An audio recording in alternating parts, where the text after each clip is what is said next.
আগতেও কৈছো, আজিও কম যে আমি কেৱল চান্দা তুলিবৰ কাৰণে সংগঠন কৰা নাই। সেনেকুৱা মানুহক ৰঙা চকু দেখুৱালে কোনোবাই ভয় কৰিব। আমি ৰঙা চকু দেখুৱালে ভয় নকৰিম নহয়। আমি নিজৰ দায়িত্ব পালন কৰিছো। আমি ৰাইজৰ লগত কথা বতৰা পাতিছো, অভাৱ অভিযোগ দেখিছো, দেখি সেই কথা বতৰাখিনি আহি অভিভাৱক হিচাপে বাইদেউক ক'বলৈ বিচাৰিছিলো।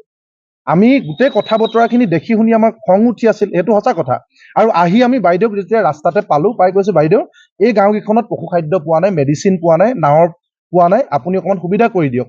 বাইদেউ আমালৈ চোঁচা মাৰি আহিছে, তুমি কোন মোক কথা ক'বলৈ?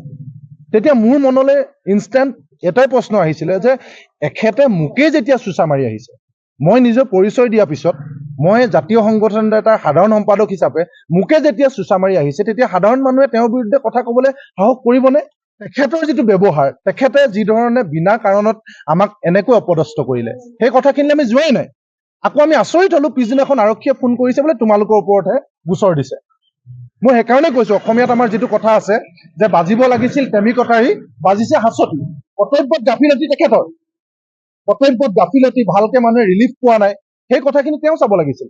তেওঁ কৈছে মই দিছো, গাঁওবুঢ়াই বিতৰণ কৰা নাই। আমি তেতিয়া বাইদেউক কৈছো, বাইদেউ গাঁওবুঢ়াসকল চন্দ্ৰগ্ৰহত থাকে নেকি? গাঁওবুঢ়াসকলক চৰকাৰে এপইণ্টমেণ্ট দিছে নে নাই দিয়া? গাঁওবুঢ়াসকলৰ মুৰব্বী চক্ৰ বিষয়া হয় নে নহয়? গাঁওবুঢ়াসকলে বস্তু যদি বিতৰণ কৰা নাই, তাৰ ৰেছপনচিবিলিটি চক্ৰ বিষয়ে ল'ব লাগিব নে নালাগে? সেই প্ৰশ্নবিলাকৰ বাইদেউৰ ওচৰত উত্তৰ নাই। তেওঁৰ কথা হৈছে যে ইগ', অহংকাৰত মত্ত এগৰাকী এছিএছ বিষয়া। তেওঁ কৈছে যে মোক কিয় প্ৰশ্ন কৰিবা?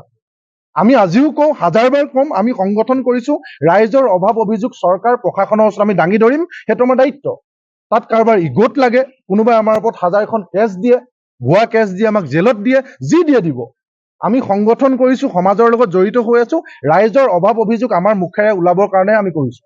সেইখিনি কৰিবলৈ যাওঁতে এনেকুৱা হাজাৰটা গোচৰ ভৱিষ্যতেও চাগে মুখামুখি হ'ম। যদি আমি 2 নম্বৰী ধান্দা কৰি থাকো, তেতিয়া নহ'ব। ৰাইজৰ কথাখিনি হুবহু ৰূপত প্ৰশাসন চৰকাৰৰ আগত দাঙি ধৰাৰ কাৰণে যদি আমি দোষী আজি অপৰাধী এনেকে থানাত হাজিৰ হ'ব লগা হৈছে,